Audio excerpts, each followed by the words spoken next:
Il a passé 17 ans dans une prison de Yaoundé au Cameroun. Michel Atangana se bat désormais contre les détentions arbitraires. Il a décidé de porter plainte. Contre qui? Pourquoi? C'est pour nous le fait du jour.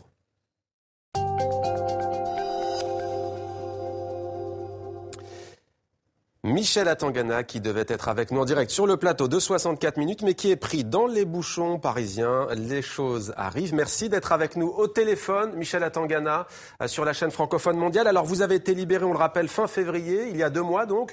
Nous vous avions reçu ici même, quelques jours après votre retour en France. Comment allez-vous depuis votre libération?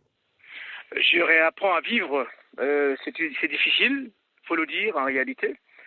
Et les contingences administratives sont nombreuses, mais je bénéficie en ce moment d'un appui très fort des autorités françaises et aussi de mon entourage, de mes enfants et de mon comité de soutien. Et aussi, je rentre de Saint-Paul-de-Léon en Bretagne où j'ai été très bien reçu et je reviens de Genève pour continuer à plaider ma situation personnelle et celle de tous les détenus dans le monde entier. Alors justement, Vous étiez hier à Genève en Suisse, Michel Atangana, comme vous le dites, pour plaider la cause de tous ceux qui sont détenus arbitrairement. Vous avez rencontré des responsables de la Croix-Rouge internationale, mais aussi des membres du groupe des Nations Unies sur la détention arbitraire. Qu'avez-vous dit à ces organismes? D'abord dire merci, dans un premier temps. Leur exprimer ma profonde gratitude. Pour ce qui concerne le groupe de travail de l'ONU sur la détention arbitraire, vous savez qu'ils ont pris une décision très importante en ma faveur. Cette décision date du 3 février 2014 et je devais physiquement et moralement leur dire merci et aussi leur demander quels sont les moyens mis en œuvre pour permettre l'application des 2 autres recommandations sur les 3 qui n'ont pas encore été appliquées jusqu'à ce jour. La deuxième concerne l'enquête demandée par les Nations Unies pour découvrir et punir sévèrement la chaîne de décision qui m'a gardé enchaîné pendant 17 années et aussi les questions qui sont relatives à l'indemnisation nécessaire, notamment sur le groupe des sociétés pour lesquelles je travaillais au Cameroun. Et je précise que moi, personnellement, j'avais pensé que j'aurais des autorités camerounaises une autre attitude, plus prompte au regard de ma longue souffrance. Mais j'observe qu'à ce jour, après 2 mois, il ne s'est rien passé de réalité. Et en réalité, il ne s'est rien passé. Donc, dans ces conditions, les avocats et la justice vont pouvoir mettre en œuvre tous les moyens nécessaires pour que que le droit à la justice soit respecté pour tous et par tous.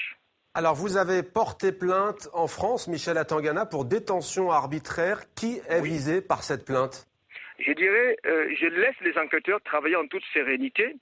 Et comme je vous l'ai dit sur le plateau de TV5, quand vous m'avez fait l'honneur de me recevoir après mon retour, je ne voudrais pas accabler et ni prendre, je dirais, la place de la justice des enquêteurs. Je laisse le soin aux enquêteurs librement et en appui avec ce que le droit international vient de démontrer dans cette décision très importante des Nations Unies qui concerne la détention arbitraire. C'est une décision révolutionnaire. Je suis sûr que cette décision, il faut la lire. Elle est en 4 pages, elle est vraiment bien argumentée et je pense que là, la justice française ne peut pas ne pas regarder, je dirais, les enquêtes futures déconnectées de ce qui a été dit par les experts de l'ONU. Alors Michel Atangana, vous avez été emprisonné, on l'a dit, 17 ans pour détournement de fonds. Vous évoquiez à l'instant votre premier passage ici même sur TV5 Monde. À l'époque, vous aviez appelé il y a quelques semaines au pardon. Qu'est-ce qui vous incite aujourd'hui à aller en justice concrètement? Les 2 événements ne sont pas antinomiques.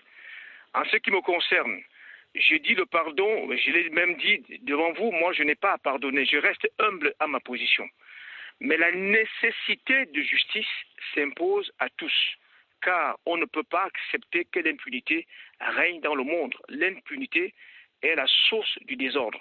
Chacun doit, à un moment donné, ne serait-ce que faire un pas vers, je dirais, le regard, je dirais, responsable des actes posés par les uns et les autres. Je n'ai pas changé de registre. Je reste dans ma disposition, celle de ne pas accabler ou accuser qui que ce soit. mais la détermination qui est la mienne est celle que ce que j'ai vécu ne se reproduise plus jamais pour qui que ce soit. Et se taire, ce serait être complice des actes qui ont été posés, qui sont les actes indignes d'hommes et de femmes qui sont chargés de protéger la vie et non pas de la détruire.